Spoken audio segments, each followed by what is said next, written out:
It's a mountain playground. 16 square miles of outdoor paradise with 2 world-class parks.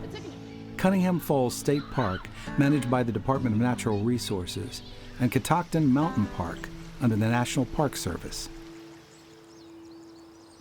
They lie side by side on Catoctin Mountain, just west of Frederick, in Maryland's most eastern part of the Appalachian Mountain system.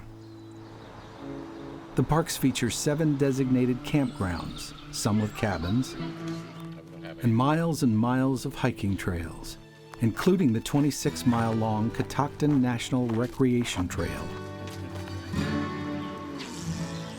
The 43-acre Hunting Creek Lake is filled with the sights and sounds of summer.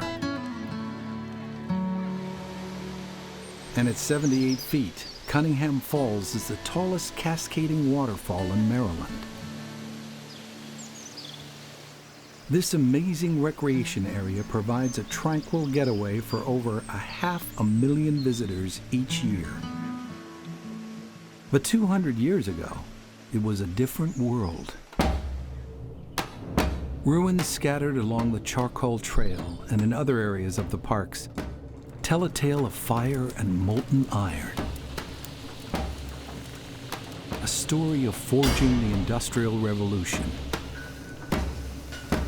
From 1776 to 1903, the Catoctin Furnace held sway over this land and the people who labored here.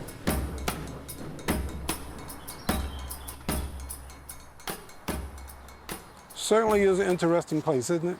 Yep, you just have to wonder if you had the free labor, enslaved labor, immigrant labor. You have to wonder what they experienced every day. And I wonder, was it as beautiful then as it is now? You know, this being a hustling, bustling foundry, I don't think it was as pretty as it is now. We've got our beautiful trees and the birds all around. Yeah. Sam Macer and his family drove out from Baltimore to catch a glimpse of what this fiery world was like. It took an acre of trees a day to produce the charcoal. You know, I'm thinking about like how hot it is today. Imagine like being here with like the furnace at like 1,000 degrees. Yeah, you can imagine it was really hot. Yeah. This would have been a very noisy and busy area. You can hear Route 15 today, so you can imagine that times 10 or 20 or 30, and filled with the smell of iron and fire. There would have been sparks at night. Archaeologist Elizabeth Comer is president of the Catoctin Furnace Historical Society and curator of the Museum of the Iron Worker. She says several natural resources need to align to make iron, and you can find them all in this part of Frederick County. The most important is a mountain rich in iron ore deposits. The iron ore is very close to the surface, so it makes it easier to mine. And then we have streams that come off the mountain with good water flow for power. And then the final component is wood for charcoal.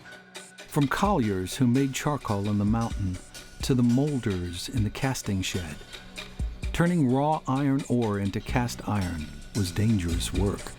You had a real cornucopia of laborers who were working together, interacting, white, black, free, enslaved, convict, indentured, the whole gamut.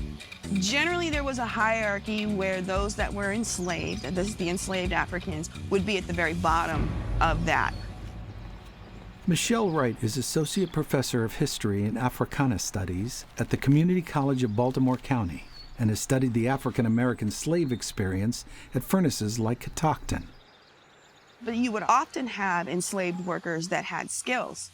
Those would be enslaved workers that would demand a higher price at auction and would be sought after by a lot of the iron masters throughout the entire state of Maryland. We should assume that people came here with a long tradition of iron making, and those skills were then utilized, taken advantage of by their owners here at Catoctin Furnace. I find within the context of slavery, you have that whole weird thing where the enslaved population are creating items that continue to enslave them. And I find the most disturbing for me is the iron collars. Those iron collars were fitted sometimes with bells, but these iron collars were made right there at the furnace by the individuals who would be fitted with them. This was like 1785, so they were like, At least 271 enslaved Africans worked at Catoctin Furnace until around the 1860s, when they were reportedly sold off. But their presence here was nearly forgotten to time, until a 1979 road construction project along Route 15 unearthed a burial site. That roadway construction resulted in an archaeological phase 1 survey that identified a cemetery.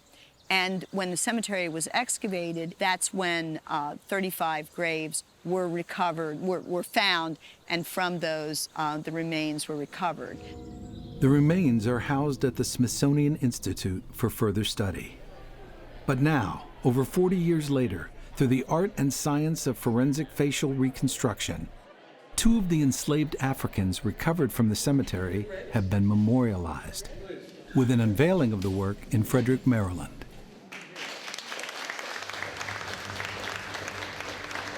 Really, it was all about giving the visitors to the museum a real opportunity to look into the eyes of these individuals, and it really does humanize them.